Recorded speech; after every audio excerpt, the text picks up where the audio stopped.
नमस्कार सभी को। बुलाओ भी बुलाओ, सबको बुलाओ।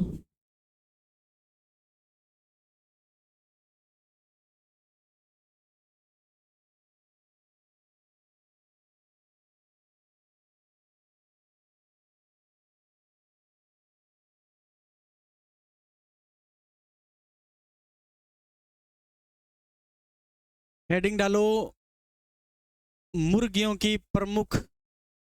हाँ जी।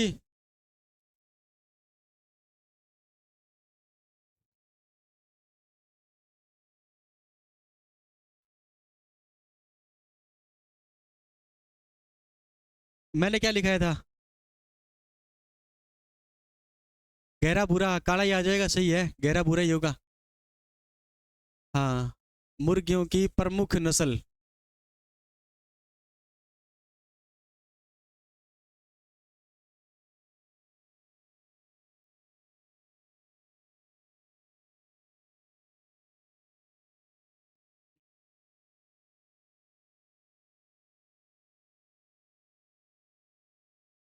सबसे पहले पढ़ते हैं वर्गीकरण। ऊंट पढ़ लिए ना? हैं? ऊंट तीन ही पढ़ने हैं? हाँ। नहीं नहीं पढ़ना, ये तीन ही पढ़ने हैं, तीन ही पूछे जाते हैं।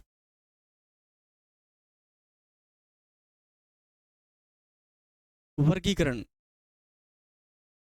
बातें नहीं करनी भाई।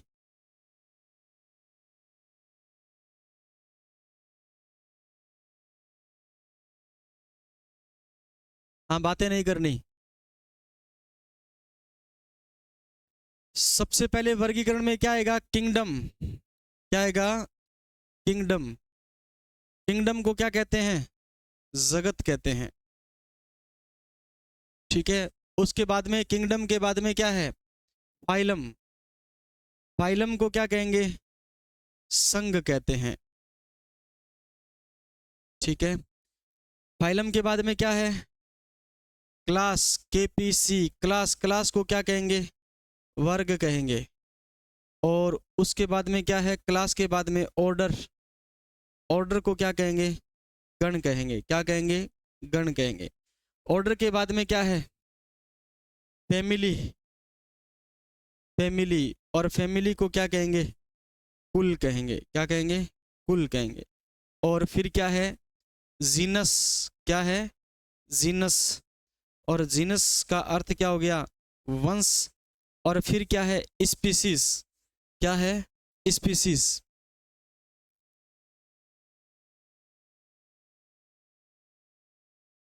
स्पीसीज को क्या लिखेंगे? जाति। स्पीसीज को लिखेंगे जाति।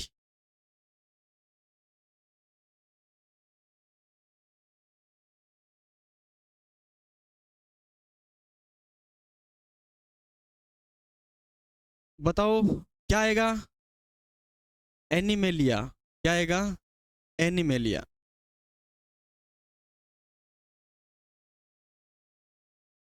एनिमेलिया। ठीक है। एनिमेलिया को क्या कहते हैं? जंतु। क्या कहेंगे? जंतु जगत। कौन सा जगत है? जंतु जगत है। संघ कौन सा है? फाइलम है। कोर्डेटा। कौन सा है? कोर्डेटा। ठीक है। वर्ग क्लास कौन सी है? छठी है। मेमलिया है। तो पक्षी है ना ये? पक्षी है ना? रीढ़ के डी नहीं पाए जाते तो कोर्डेटा कैसे होता? अरे, अंडे देने वाला है, पक्षी है, तो इसे कहेंगे एवीज। क्या कहेंगे? पक्षी वर्ग में आता है। ठीक है ना? एवीज। ठीक है। पक्षी वर्ग कौन सा है? पक्षी वर्ग। ऐसे लिखा जाएगा क्या? पक्षी। ठीक है। गण लिखो आप। गैलीफॉर्म्स। ठीक है ना? गैलीफॉर्म्स।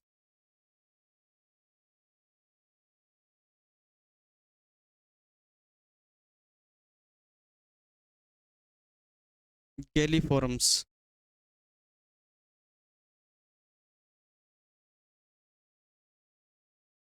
कुल कौन सा है? तो कुल लिखो आप फेसिनिडी। क्या लिखोगे? फेसिनिडी। फैसिलिटी लिख ले, हैं? मास की फैसिलिटी देता है ना ये, फेसिनिडी।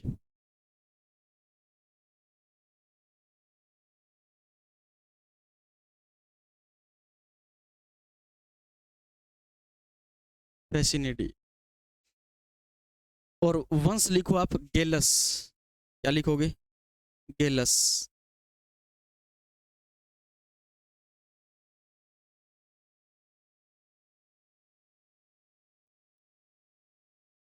जाति लिखिए आप गेलस डोमेस्टिक्स।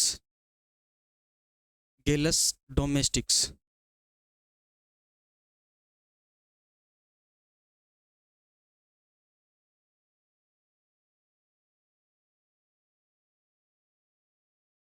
और वैज्ञानिक नाम भी क्या है इसका? गेलस डोमेस्टिक्स।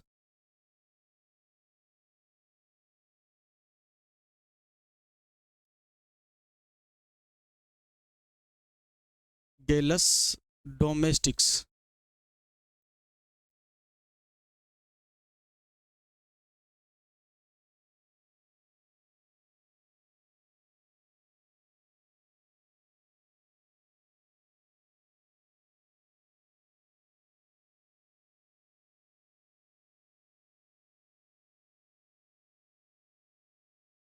हाँ, रीढ़ की हड्डी पाई जाती है मुर्गियों में। हैं? सभी पक्षियों में पाई जाती है। हैं? रीढ़ की हड्डी होती है तो अभी संतुलन बना रहता है। हैं? नहीं गुड़िया नहीं। लिखिए किंगडम कौन सा है? एनिमेलिया। ठीक है, उसके बाद में क्या लिखा आपने? फाइलम कौन सा है? कोर्डेटा। क्लास वर्ग कौन सी है? पक्षी वर्ग में आती है, ठीक है ना। ऑर्डर गण कौन सा है? तो गैलीफॉर्म्स गण है इसका। और कुल कौन सा है? फेसिनिडी। और पूछा जाता है वंश तो याद रखना है गेलस, वैज्ञानिक नाम जरूर याद रखना है गेलस डोमेस्टिक्स। गेलस डोमेस्टिक्स।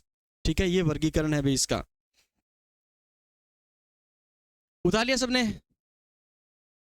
उतार लो जिन्होंने नहीं उतारा है। गंगानगर मार्केट में सारी पाई है।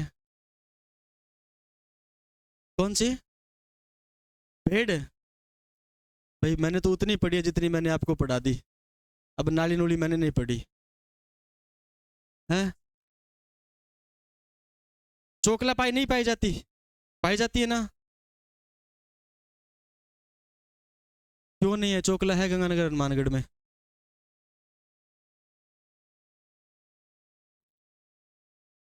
लिखिए आप मुर्गी पालन में लिखोगे मुर्गियों का अध्ययन क्या कहलाता है? बताओ पक्षियों का अध्ययन क्या कहलाता है? मुर्गियों का अध्ययन। मुर्गियों का अध्ययन ऑर्निथोलॉजी क्या कहलाता है? ऑर्निथोलॉजी।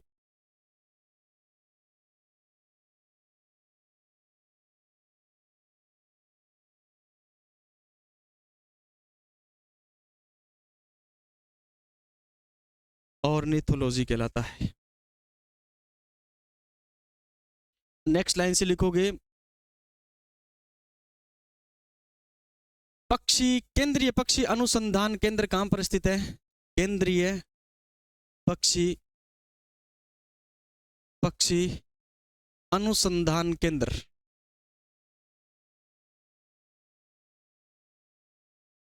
अनुसंधान केंद्र कहां पर है? हैं? लिखिए इज्जत नगर कहां है? इज्जत नगर कहां है?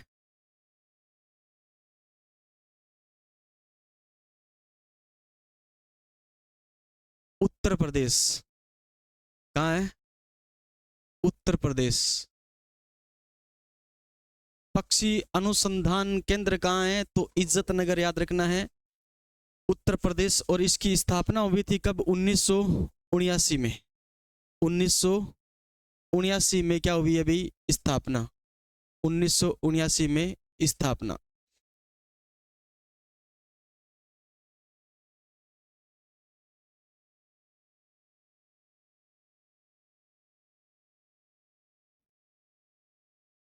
मुर्गी किस लिए पाली जाती है?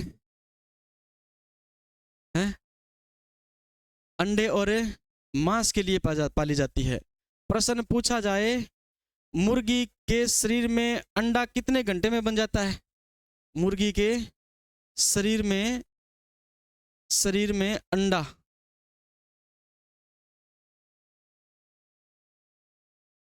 बनने का समय तो याद रखना है 24 घंटे में क्या बन जाता है? अभी अंडा बन जाता है 24 घंटा। 24 घंटे में क्या बन जाता है? अंडा बन जाता है। और मुर्गी का अंडा कितने दिन बाद में परिपक्व हो जाता है? कितने दिन बाद में? मुर्गी का अंडा,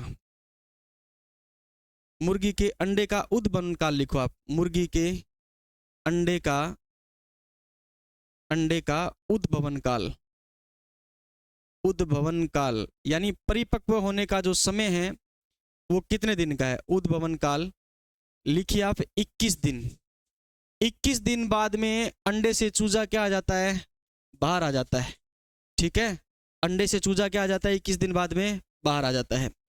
उसके बाद में लिखो अंडे का भार कितना होता है? मुर्गी के अंडे का भार, अंडे का भार जो होता है वो होता है 58 से 60 ग्राम। 58 से 60 ग्राम। ठीक है, अंडे का जो भार है वो 58 से 60 ग्राम होता है।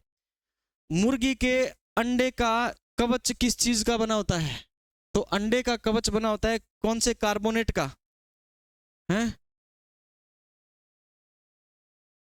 अंडे का कवच बना होता है कैल्शियम कार्बोनेट का, CaCO3। कैल्शियम का क्या है? कार्बोनेट है, CaCO3। कुछ अंडों का रंग हल्का क्या होता है? पीला होता है ना? तो अंडे का जो हल्का पीला रंग है, हल्का पीला रंग, वो किसके कारण होता है? तो हल्का पीला रंग है वो एक वर्णक होता है। पीला रंग वर्णक है, हैं? पित्त वर्णक है। अरे वर्णक का नाम लिखो ज़ैंथोफिल।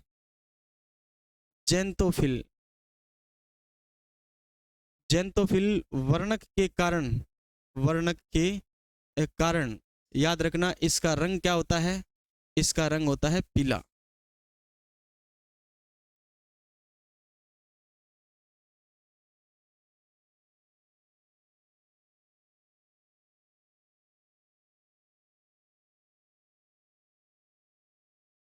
लिख लिया? मुर्गी के एक अंडे से कितनी कैलोरी ऊर्जा मिलती है? एक अंडे से कितनी कैलोरी ऊर्जा मिलती है? 80 किलो कैलोरी ऊर्जा मिलती है एक अंडे से। हाँ, चालू करते चाहे। एक अंडे से 80 किलो कैलोरी। जूल में पूछा जाए तो एक कैलोरी में कितने जूल होते हैं? कितने जूल होते हैं? एक किलो कैलोरी में कितने जूल होते हैं? 4184 जूल होते हैं। और 4184 को 80 से गुणा करोगे तो कितने जूल एनर्जी मिल जाएगी आपको? ठीक है, देखो इधर आगे चलूं मैं? चलो लिखो फिर आप। मुर्गी के शरीर में अंडा बनने का समय 24 घंटे में अंडा क्या हो जाता है? तैयार हो जाता है। मुर्गी के अंडे का उद्भवन काल कितने दिन है? 21 दिन है। अंडे का भार कितना होता है? 58 से 60 ग्राम। और अंडे का कवच किसका बना होता है? कैल्शियम कार्बोनेट का बना होता है। अंडे का हल्का पीला रंग किसके कारण होता है?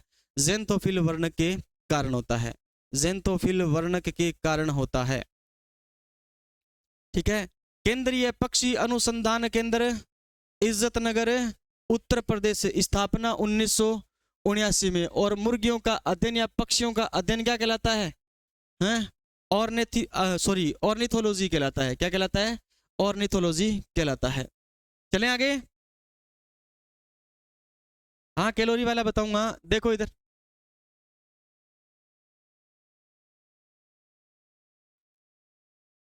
एक अंडे से क्या है? एक अंडे से 80 किलो कैलोरी ऊर्जा प्राप्त होती है। 80 किलो कैलोरी ऊर्जा प्राप्त होती है। ठीक है, ये CAL है, कैलोरी। CAL calorie. और 1 किलो कैलोरी बराबर कितने जूल होते हैं? 1 किलो कैलोरी बराबर कितने जूल होते हैं? तो लिखिए आप 4184 जूल होते हैं। 4184 जूल होते हैं। ठीक है, तो 80 किलो कैलोरी बराबर कितने जूल हो गए? 80 किलो कैलोरी बराबर कितने जूल हो गए? तो 80 गुणा 4184, और जब इसको गुणा करोगे तो लगभग वैल्यू आएगी, कितनी आएगी ये? 33,04,700। ठीक है, इतनी है क्या? 33,04,720 जूल। कितनी होगी ये? इकाई, दाई, सैकड़ा, हजार, 10,000, लाख। ठीक है ना, 3,34,720 जूल है भाई, 33 लाख नहीं है, 3,34,720 जूल एनर्जी हमें एक अंडे से जूल में प्राप्त होती है। कितनी ज्यादा है? हैं? ये 5 एक खुआ गए स्वादे नहीं तो आदमी पसीना पसीन हो जाए, हैं? इतनी एनर्जी हो है। एक अंडे से 80 किलो कैलोरी एनर्जी प्राप्त होती है। 1 किलो कैलोरी बराबर कितने जूल होते हैं? 4184 जूल होते हैं। और 80 किलो कैलोरी बराबर, तो याद रखना है, 3,34,720 जूल होते हैं।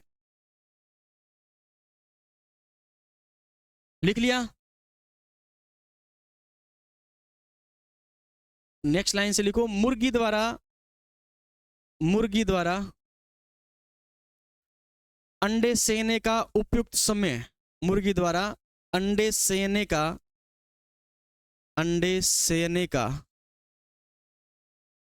उपयुक्त समय।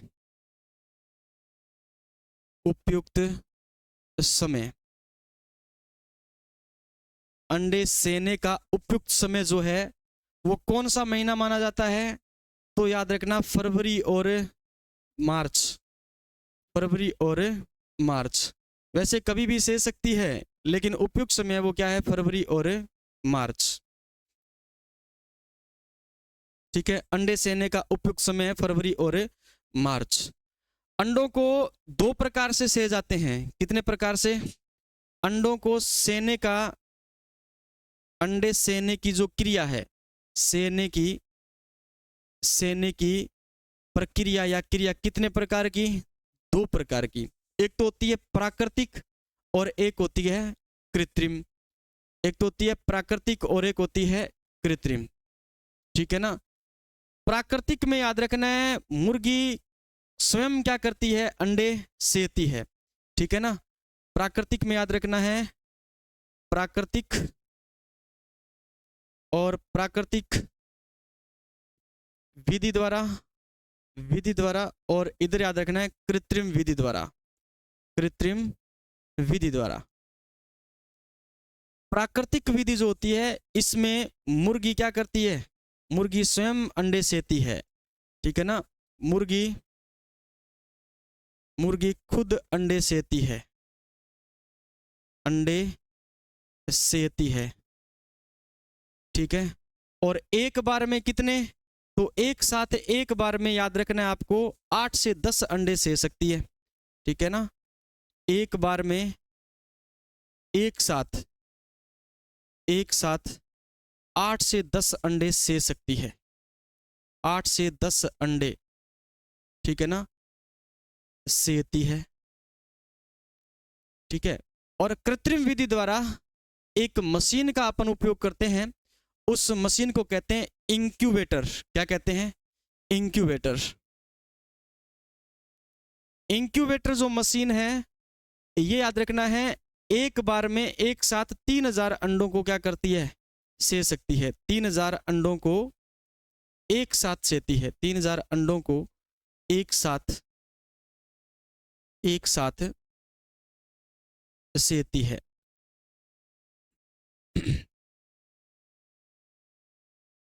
एक साथ सेती है।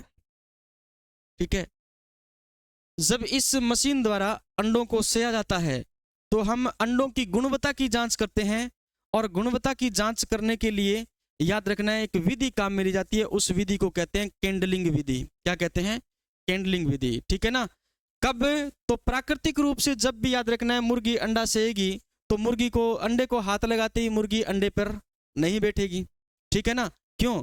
क्योंकि हम जोर से पकड़ते हैं अंडे को, और जोर से पकड़ते हैं तो मुर्गी पहचान जाती है कि बच्चा है वो दबने से क्या हो गया है, नष्ट हो चुका है, ठीक है ना, इसलिए वो अंडे को नहीं सहती है। लेकिन जब कृत्रिम विधि द्वारा, याद रखना, अंडे को सेया जाता है तो अंडा की पोजीशन देखी जाती है कि अंडा बिल्कुल सही है या नहीं है।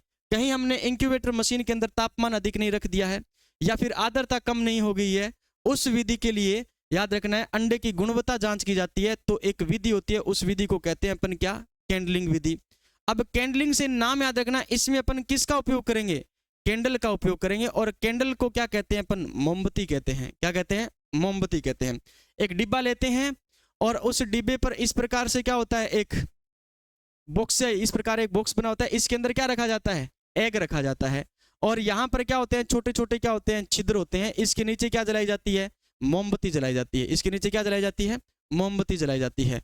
और मोमबत्ती जला करके जब देखते हैं तो इसके अंदर जो परिवर्तित हो रहा भ्रूण है उसकी जानकारी हमें स्पष्ट रूप से दिखाई देती है कि बच्चे के अंदर मूवमेंट है या नहीं है। इस विधि को अपन क्या कहते हैं, कैंडलिंग विधि कहते हैं। कैंडलिंग विधि जो है पूरे 21 दिन के अंदर अंडा क्या हो जाता है, तैयार हो जाता है, पक जाता है। तो याद रखना जो कैंडलिंग विधि का उपयोग क्या आता है, एक तो क्या आता है 7वें दिन, कब किया जाता है, 7वें दिन, और एक किया जाता है कौन से दिन, सॉरी आपके 14वें दिन। कौन से दिन, 14वें दिन। यानी 21 दिनों में इन 7वें और 14वें दिन कैंडलिंग विधि द्वारा अंडे की गुणवत्ता जांच की जाती है। इस विधि का उपयोग अपन कौन सी विधि में करते हैं, कृत्रिम विधि द्वारा जब अंडों को पकाया जाता है तब अपन इस विधि का क्या करते हैं, उपयोग करते हैं। लिखिए अगर किसी ने नहीं लिखा है। इंक्यूबेटर के बारे में कुछ लिखा होगा आपने। इंक्यूबेटर क्या है, तो कृत्रिम रूप से अंडों को पकाने के लिए जिस मशीन का उपयोग करते हैं उसे क्या कहते हैं, इंक्यूबेटर कहते हैं। क्या कहेंगे, इंक्यूबेटर कहेंगे। यह इंक्यूबेटर कितने अंडों को एक बार में पका सकता है, सेक सकता है, तो याद रखना है 3000 अंडों को पका सकता है। अंडों की गुणवत्ता के लिए अपन कौन सी विधि काम में लेंगे, कैंडलिंग विधि काम में लेंगे। अंडों की गुणवत्ता के लिए कौन सी विधि काम में लेंगे, कैंडलिंग विधि काम में लेंगे।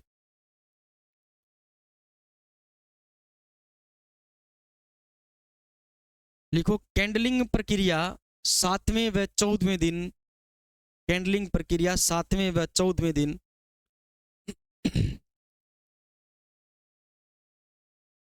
7वें व 14वें दिन काम में ली जाती है, काम में ली जाती है। 7वें व 14वें दिन काम में ली जाती है।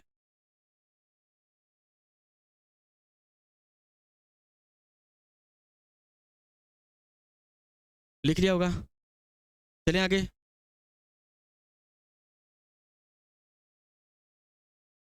जब कृत्रिम विधि द्वारा इंक्यूबेटर से अंडों को सेया जाता है तो इंक्यूबेटर का तापमान कितना होना चाहिए, इंक्यूबेटर का तापमान, इंक्यूबेटर का तापमान 100 डिग्री फ़ारेनहाइट होना चाहिए। कितना होना चाहिए, 100 डिग्री फ़ारेनहाइट। और 100 डिग्री फ़ारेनहाइट को अगर सेंटीग्रेड में पूछे तो आपको बताना है 37 पॉइंट कितना होना चाहिए, 37.77 डिग्री सेंटीग्रेड होना चाहिए। 77 डिग्री सेंटीग्रेड। सेंटीग्रेड में तापमान कितना होगा, 37.77 डिग्री सेंटीग्रेड तापमान होगा। और फ़ारेनहाइट में कितना होगा, 100 डिग्री फ़ारेनहाइट होगा। ठीक है।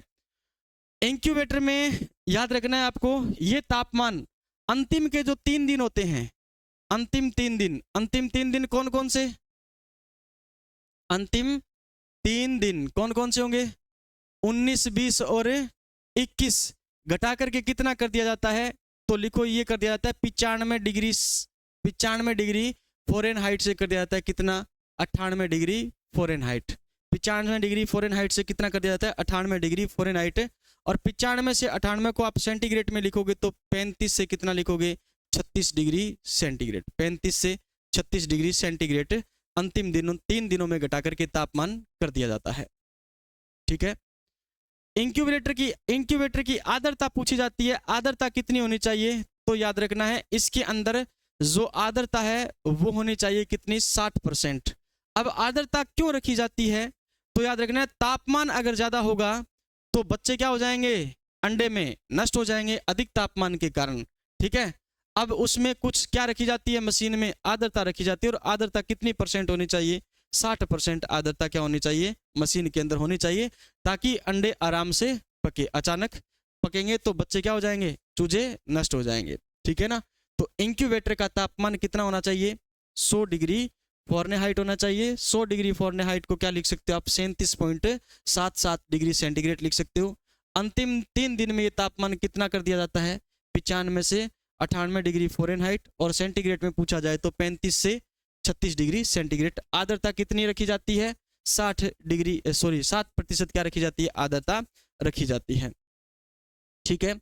अभी हमने पढ़ा है मुर्गियों का अध्ययन क्या कहलाता है, ऑर्थोलॉजी तो अस्थियों का अध्ययन कहलाता है ऑर्निथोलॉजी, ठीक है ना। केंद्रीय पक्षी अनुसंधान केंद्र कहां पर स्थित है, इज्जतनगर। इज्जतनगर कहां पर है, उत्तर प्रदेश। कब हुई थी स्थापना, 1979 में हुई थी, ठीक है।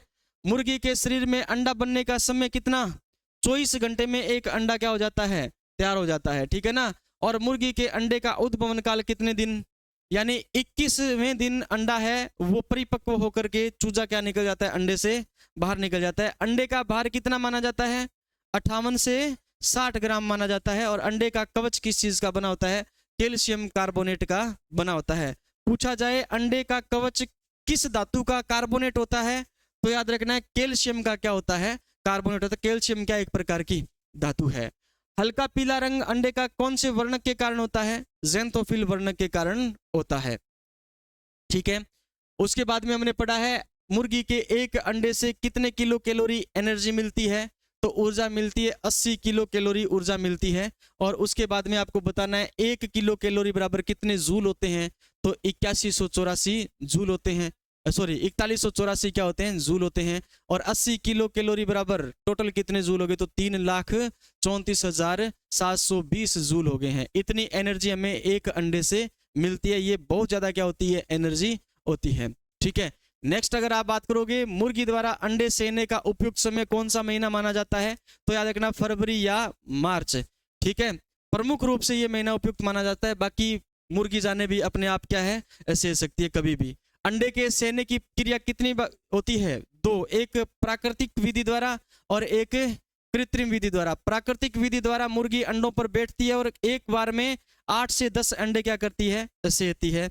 और कृत्रिम विधि में अपन किस मशीन का उपयोग करते हैं, इंक्यूबेटर मशीन का क्या करते हैं, उपयोग करते हैं। इंक्यूबेटर मशीन जो है वो एक बार में कितने अंडों को, 3000 अंडों को क्या करती है, सेती है, ठीक है ना। इंक्यूबेटर मशीन में जब अंडों को सेया जाता है तो कैंडलिंग प्रक्रिया द्वारा अंडों की गुणवत्ता की क्या की जाती है, जांच की जाती है। यानी इसके द्वारा देखा जाता है कि जो अंडे के अंदर चूजा है उसकी जो मूवमेंट है वो किस प्रकार से है, बच्चा जीवित है या तापमान के कारण मर चुका है, कम आर्द्रता के कारण मर चुका है, ये बात देखी जाती है कौन किस प्रक्रिया द्वारा, कैंडलिंग विधि द्वारा, ठीक है ना।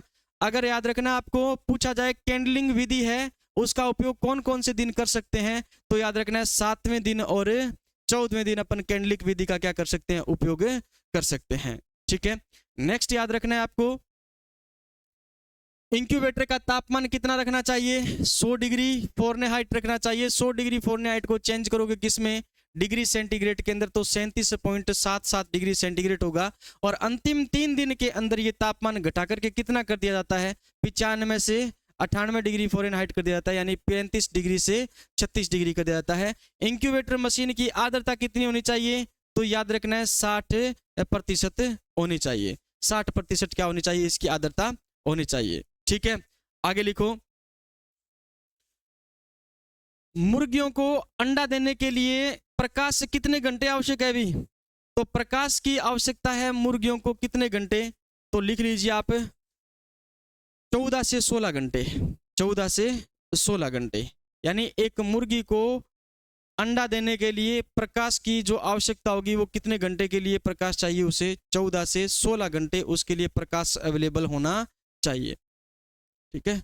हाँ, सर्दियों के अंदर नहीं होता प्रकाश, तो सर्दियों के अंदर लगभग आप ये मान के दिसंबर के अंदर या जनवरी के अंदर आकर के ये अंडे देना क्या कर देगी, बंद कर देगी, और फरवरी और मार्च के अंदर ये अंडों पर बैठ जाएगी, ठीक है ना। आगे चलें, दिसंबर जनवरी के अंदर प्रकाश कमी होता है, ठीक है। नेक्स्ट चलें अपन सामान्य शब्दावली। मुर्गियों के बारे में क्या पढ़ेंगे? सामान्य शब्दावली। पढ़ के आए हैं अपन? पढ़ के आए नहीं पढ़ के आए? नए स्टूडेंट बैठे हैं। डीवॉर्मिंग इसमें की जाती है। कैनाबोलिज्म, हाँ, मुर्गियां लड़ानी है, हैं? डीबिकिंग होता है। और निकालिए पीछे से पेज, हैं? सबसे पहले लिखो डीबिकिंग। क्या लिखोगे? डीबिकिंग।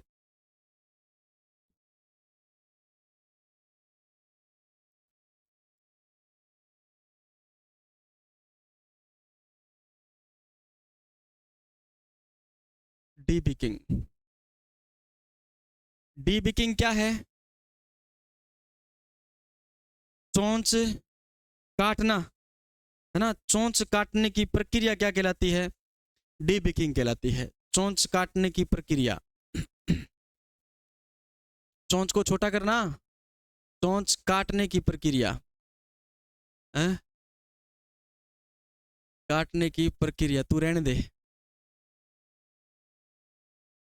प्रक्रिया ज्यादा तो तू ही बोले हैं। तेरी जीभ काटने आगे हैं? कौन काटनी? नाड़ी काटनी है फिर पूरी, हैं? किन्ने? तू, हाँ, तू पेन पेन का इशारा करना तो बंद कर दे, ठीक है? वरना तेरी नाड़ी काट सके इनू, ध्यान रखिए। हैं? हैं? तेरी बहन ने तो रुसा दी, क्लास आने बंद कर दियो, हैं? चोंच काटने, अच्छा जीडी की तैयारी करना आगे आगे। ओहो, अंतिम दिनों की, है ना, अंतिम घंटों की पढ़ाई चल रही है। चोंच काटने की प्रक्रिया क्या कहलाती है? डीबिकिंग कहलाती है। देखो, एक तो अनुपात है 1/4 और एक अनुपात है 1/8। बताओ भी 1/4 भाग में कौन सी चोंच काटी जाती है? ऊपर वाली चोंच। और 1/8 भाग में नीचे वाली चोंच काटी जाती है, ठीक है ना? ये तो है ऊपरी चोंच का अनुपात, है ना? ऊपरी चोंच का जो अनुपात है, किस अनुपात में काटी जाएगी? 1/4, यानी 1/4 भाग काटा जाएगा। और याद रखना है 1/8 भाग कौन सी है? नीचे वाली चोंच, नीचे वाली चोंच, नीचे वाली चोंच, ठीक है? 1/8 भाग में काटी जाएगी। चोंच क्यों काटी जाती है? हैं? क्यों काटी जाती है चोंच? हैं? लड़ा जाते हैं? अच्छा, अरे चूको खावे नहीं, ज्यादा बची सी चूको कौन खाई जैसी, है? पानी पी सी तो पानी कौन पी जैसी, ठीक है? बाकी लड़ाई तो थे जानो, थारो काम जाना है? आगे देखो भाई, डी बिकिंग के बाद में लिखो आप नेक्स्ट। अच्छा, चोंच काटने वाला यंत्र क्या है? D beaker. क्या है? D beaker. डी बिकर द्वारा अपन क्या करते हैं? चोंच काटते हैं। डी बिकर, ये क्या है? चोंच काटने वाला क्या है? यंत्र है। चोंच काटने का, काटने का यंत्र। चलिए नेक्स्ट, नेक्स्ट लिखो क्या है? डी बिकिंग के बाद में क्या है? D warming. क्या है? D warming. और डी वार्मिंग क्या है? डी वार्मिंग कीड़ा हटाना। डी वार्मिंग, वार्मिंग से सब पकड़ो क्या? वर्म। और वर्म का अर्थ होता है कीड़ा या है कृमि। हाँ, कृमि को ही हिंदी में क्या कहते हैं? कीड़ा कहते हैं, ठीक है ना? डी वार्मिंग का अर्थ है आंत या फिर पेट से क्या हटाना? कृमि हटाना। आंत या, आंत या पेट से, पेट से कृमि, कृमि, या फिर आप लिख सकते हो कीड़ा हटाने की प्रक्रिया। कीड़ा हटाने की प्रक्रिया, हटाने की प्रक्रिया क्या कहलाएगी? डीवॉर्मिंग कहलाएगी प्रक्रिया। क्या कहलाती है? डीवॉर्मिंग कहलाती है। और डीवॉर्मिंग आप कितनी भी कर सकते हो, लेकिन प्रथम और दूसरी डीवॉर्मिंग है वो याद रखना इंपॉर्टेंट है। पहली डीवॉर्मिंग कब की जाएगी? जब मुर्गी कितने महीने की हो जाएगी? पहली डीवॉर्मिंग जो है वो की जाएगी कब? तो याद रखना पहली डीवॉर्मिंग की जाएगी जब मुर्गी हो जाएगी 4.5 माह की, 4.5 माह की, हाँ, या सप्ताह की, 4.5 माह की। उसके बाद में याद रखना है दूसरी डीवॉर्मिंग कब की जाती है? दूसरी डीवॉर्मिंग की जाती है वो की जाती है 6 माह में। दूसरी डीवॉर्मिंग की जाती है याद रखना 6 माह में। ठीक है, ये दोनों वॉर्मिंग क्या है? इंपॉर्टेंट है। ठीक है, डीवॉर्मिंग क्या है? आंत या पेट से क्या हटाना भी? कीड़े हटाने की प्रक्रिया डीवॉर्मिंग कहलाती है। पहली डीवॉर्मिंग होती है वो 4.5 महीने में और दूसरी डीवॉर्मिंग की जाती है 6 माह में। इसके बाद में आप भले ही आप 10 दिन से कर दो, 15 दिन से कर दो, 20 दिन से कर दो, लेकिन पहली दो क्या है? इंपॉर्टेंट है। ठीक है, नेक्स्ट लिखो कैनाबोलिज्म।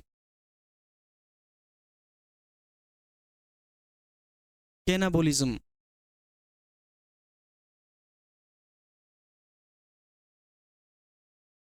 कैनाबोलिज्म, कैनाबोलिज्म क्या है? लड़ने की प्रक्रिया। यानी एक मुर्गी दूसरे मुर्गी को चोंच मार करके क्या कर देती है? घायल कर देती है ना? ये प्रक्रिया क्या कहलाती है? कैनाबोलिज्म कहलाती है। अब देखो मैडम जी बता रहे हैं कि कैल्शियम की क्या हो जाएगी? कमी हो जाएगी। कैल्शियम कार्बोनेट की कमी हो जाएगी। सोडियम क्लोराइड की क्या हो जाएगी? मुर्गियों में कमी हो जाए, तब याद रखना फाइटिंग करना क्या कर देती है? स्टार्ट कर देती है। कैनाबोलिज्म क्या है?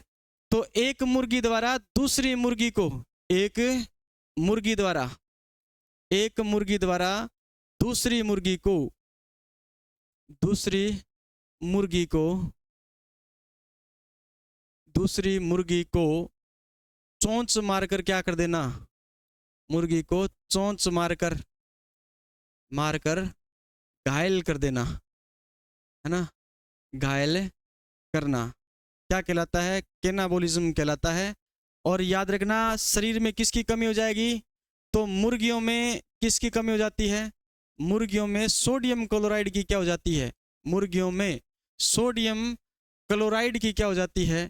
की कमी, NaCl की कमी हो जाती है। तब मुर्गियां क्या करने लग जाती है? अभी कैनाबोलिज्म करने लग जाती है। कैनाबोलिज्म कुछ नहीं है, मुर्गियां आपस में क्या करेगी? लड़ेगी, है ना? वही क्या कहलाती है? कैनाबोलिज्म कहलाती है? संगमरमर का टुकड़ा खिलाया है, लिख लिया सबने? नेक्स्ट लिखो आप, केपोनाइजेशन क्या है? केपोनाइजेशन,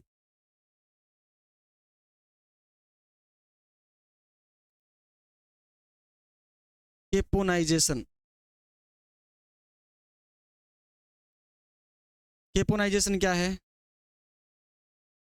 हैं? मुर्गी का बंध्याकृत क्या है? बंध्याकृत क्या है? नर, है ना? या मुर्गी के नर को क्या करना? बंध्याकृत करना क्या कहलाता है?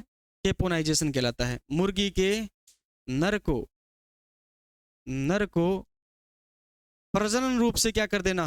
निष्क्रिय कर देना। मुर्गी के नर को प्रजनन की दृष्टि से निष्क्रिय कर देना, की दृष्टि से, की दृष्टि से निष्क्रिय कर देना, निष्क्रिय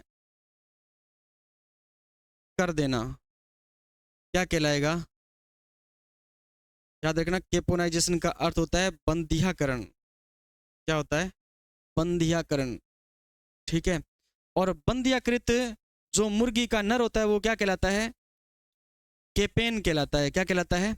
बंध्याकृत मुर्गी का नर, बंध्याकृत कृत मुर्गी का नर, मुर्गी का नर क्या कहलाएगा? तो याद रखना केपेन कहलाएगा। केपोनाइजेशन से याद रखो केपेन क्या कहलाएगा? केपेन कहलाएगा।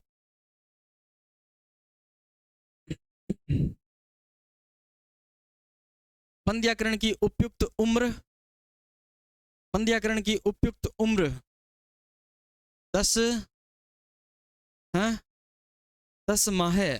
क्या है? 10 माह है। बंध्य सप्ताह लिखाया था, सप्ताह लिखाया था, तो फिर मैं देख के बताऊंगा, एक बार छोड़ दो आप। पहले सप्ताह लिखाया है या माह लिखाया है? लिखाया है ना, पहले लिखवाया है मेरा, उसमें चेक करो सप्ताह लिखा है या माह लिखा है। मेरे हिसाब से माह लिखा है।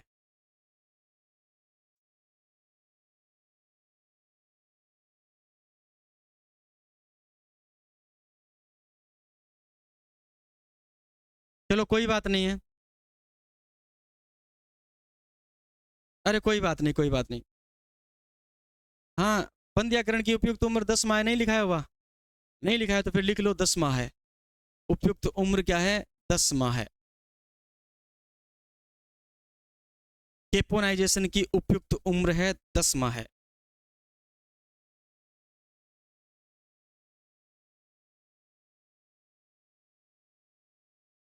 लिखा।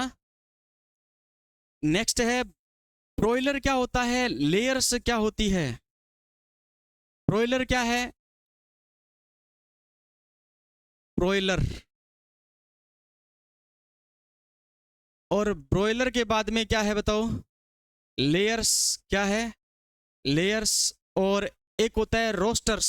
क्या होता है? रोस्टर्स। इन तीनों में क्या फर्क है? ब्रोइलर क्या होगा और रोस्टर्स क्या होगा और लेयर्स क्या होगी? ब्रोइलर बताओ। मांस उत्पादन के लिए पाली जाने वाली है चूजा। मांस उत्पादन के लिए, मांस उत्पादन के लिए, मांस उत्पादन के लिए पाली जाने वाली, पाली जाने वाली मुर्गी, या फिर क्या लिखो आप? पाली जाने वाली, पाले जाने वाला लिखो आप, पाले जाने वाला चूजा, पाले जाने वाला चूजा, चूजा। ठीक है। लेयर्स क्या है? लेयर्स है ना, अंडे उत्पादन, अंडे उत्पादन हेतु, उत्पादन हेतु, हेतु पाली जाने वाली, पाली जाने वाली मुर्गी, मुर्गी। ठीक है। और रोस्टर्स क्या है? रोस्टर्स 9 से 12 सप्ताह का क्या है? 9 से 12 सप्ताह का क्या है बताओ? चूजा है, जो किस काम आएगा? है मांस उत्पादन के क्या आता है? काम आता है। 9 से 12 सप्ताह का चूजा जो मांस उत्पादन के लिए काम आएगा।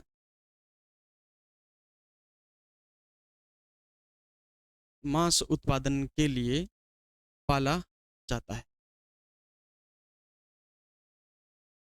क्या कहलाएगा? तो याद रखना, रोस्टर्स कहलाएगा। ठीक है। चिकन की दुकान पे बाहर जो होते हैं ना, वो चूजे क्या है? रोस्टर्स है। क्या है वो? रोस्टर्स है। ठीक है ना। ब्रॉयलर बिल्कुल क्या होगा? छोटा बच्चा होगा, जो अभी क्या है, अंडे से बाहर निकला है, उसका पालन पोषण करेंगे तो वो क्या कहलाएगा? ब्रॉयलर कहलाएगा। वो कितने सप्ताह का हो जाएगा? 9 से 12 सप्ताह का हो जाएगा, तो अब अपन इसे क्या कहेंगे? रोस्टर्स कहेंगे। ठीक है ना। और लेयर्स क्या है? अंडे उत्पादन हेतु पाली जाने वाली क्या है? मुर्गी है। अंडे उत्पादन हेतु पाली जाने वाली क्या है? मुर्गी है। ठीक है। एक मुर्गी कितने माह तक अंडे देती है? 72 माह तक क्या देती है? अंडे देती है। उसके बाद में अंडे देना क्या कर देती है? बंद कर देती है। ऐसी मुर्गियों को क्या कहते हैं? हैं ब्रूडी हैन कहते हैं। ठीक है ना। 72 माह बाद, 72 माह बाद अंडे, अंडे देना क्या कर देगी? बंद कर देगी। अंडे देना बंद कर देगी। और ऐसी मुर्गियां क्या कहलाती है? ब्रूडी हैन कहलाती है। क्या कहलाती है? ब्रूडी, ब्रूडी हैन कहलाती है। ब्रूडी हैन कहलाती है। ब्रूडी हैन कहलाती है। ठीक है।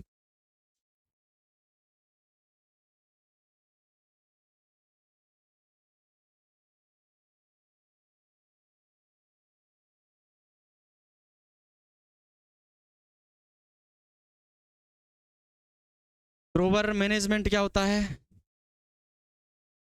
ग्रोवर मैनेजमेंट पालन पोषण, कितने माह के चूजे का पालन पोषण है?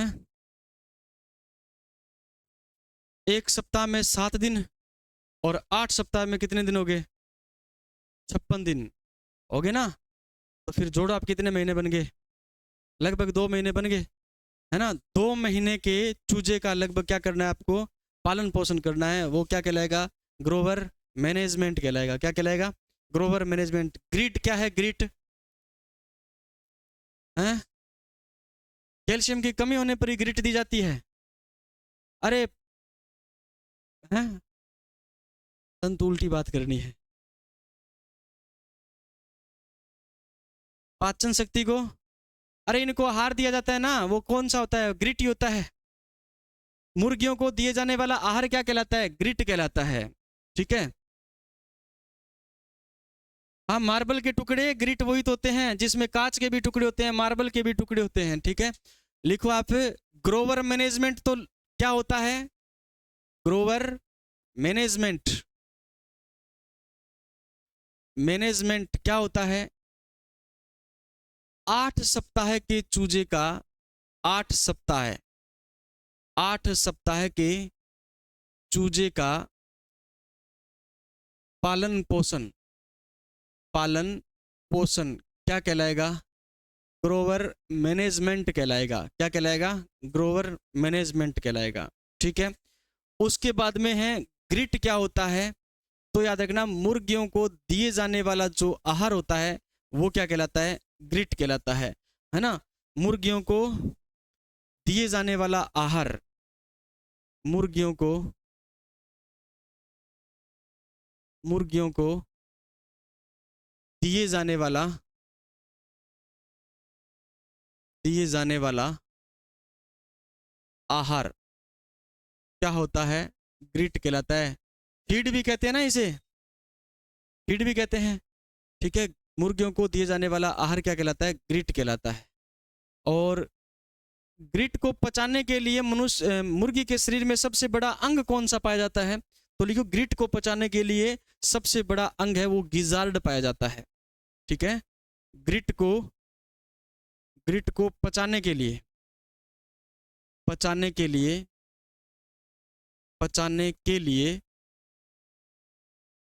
ग्रिट को पचाने के लिए मुर्गियों में सबसे बड़ा अंग, मुर्गियों में सबसे बड़ा अंग, सबसे बड़ा अंग, सबसे बड़ा अंग कौन सा पाया जाता है?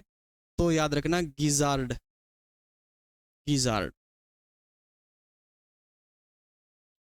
गिजार्ड पाया जाता है।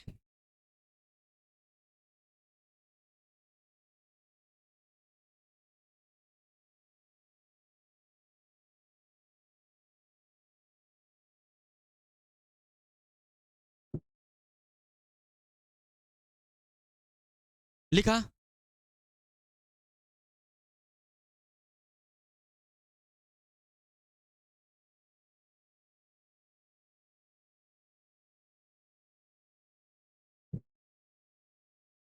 नेक्स्ट लिखो, ल्यूकोसिस रोग है एक। ये क्या है? ल्यूकोसिस रोग है। ल्यूकोसिस के बाद में याद रखना है पेरोसिस। कौन सा रोग है? पेरोसिस, पेरोसिस। और एक है आपको याद रखना है पेराकिटोसिस। कौन सा रोग है? पेराकिटोसिस, पेराकिटोसिस। ये 3 प्रकार के रोग हैं। ल्यूकोसिस याद रखना है अंडों द्वारा चूजों में फैलने वाला क्या है? रोग है। ये कौन सा रोग है?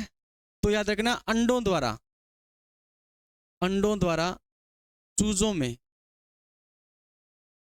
चूजों में फैलने वाला रोग, चूजों में फैलने वाला रोग, फैलने वाला रोग। बाकी मुर्गियों के रोग बहुत सारे अपन पढ़ेंगे, स्पेशल क्या पढ़ेंगे, रोग पढ़ेंगे तब, ठीक है, इसी चैप्टर में पढ़ेंगे। टेरोसिस क्या है तो याद रखना, ये मैग्नीज की कमी से होने वाला क्या है, MN, इसे लिखते हैं मैग्नीज से, ठीक है ना, मैग्नीज, मैग्नीज की कमी से होने वाला रोग है, मैग्नीज की कमी से होने वाला, कमी से होने वाला रोग, होने वाला रोग। मुर्गियों में मैग्नीज की कमी से होने वाला रोग जो है वो कौन सा है, पेरोसिस है। और मुर्गियों में जिंक की कमी से होने वाला रोग, जिंक की कमी से होने वाला रोग, मुर्गियों में जिंक की कमी से होने वाला रोग, होने वाला रोग कौन सा है तो याद रखना है पेराकिटोसिस है, ठीक है, पेराकिटोसिस है। अच्छा भाई ठीक है, इधर देखो आप, ये क्या होगा, मुर्गियों को पाचन शक्ति है ना, ये पाचन शक्ति होगा, पाचन क्रिया को मजबूत करने के लिए आप लिखो, पाचन शक्ति को बढ़ाने या पाचन क्रिया को मजबूत करने के लिए स्पेशल दिए जाने वाला जो आहार है वो क्या कहलाता है, ग्रीट कहलाता है। और आम तौर पर मुर्गियों को दिया जाता है वो क्या कहलाता है, अभी फीड कहलाता है, वो क्या कहलाता है, फीड कहलाता है। ग्रिट और फीड में क्या फर्क है ना, पाचन शक्ति अगर कमजोर है मुर्गियों की तो आप क्या दोगे, ग्रिट दोगे, ठीक है ना, और अन्यथा आप क्या खिलाओगे, फीड खिलाओगे, ठीक है। और ग्रिट को पचाने के लिए मुर्गियों में सबसे बड़ा अंग क्या पाया जाता है, गिजार्ड पाया जाता है, ठीक है। ये 3 प्रकार के रोग मुख्य रूप से यहां पर याद रखने आपको, बाकी अलग से रोगों की क्लास अपन लेंगे इसी चैप्टर में। पाचन की क्रिया को मजबूत करने के लिए कौन सा आहार दिया जाता है, ग्रिट, और आमतौर पर नॉर्मल अपन क्या खिलाते हैं, फीड खिलाते हैं, ठीक है। अब देखो मुर्गियों को 2 श्रेणियों में बांटा गया है, कितनी श्रेणियों में, 2 श्रेणियों में बांटा गया है। चलो लिखिए आप, टाइम हो गया, 30 पर छोड़नी है मेरे को क्लास, अभी 13 मिनट बाकी है। चलो रिपीट कर लेते हैं 5-7 मिनट, ठीक है, उसके बाद में है मुर्गियां लंबी चलेगी थोड़ी सी, थकेगी नहीं, ठीक है। सबसे पहली स्लाइड में पढ़ा था मुर्गियों की वर्गीकरण, क्या पढ़ा है, मुर्गियों का वर्गीकरण।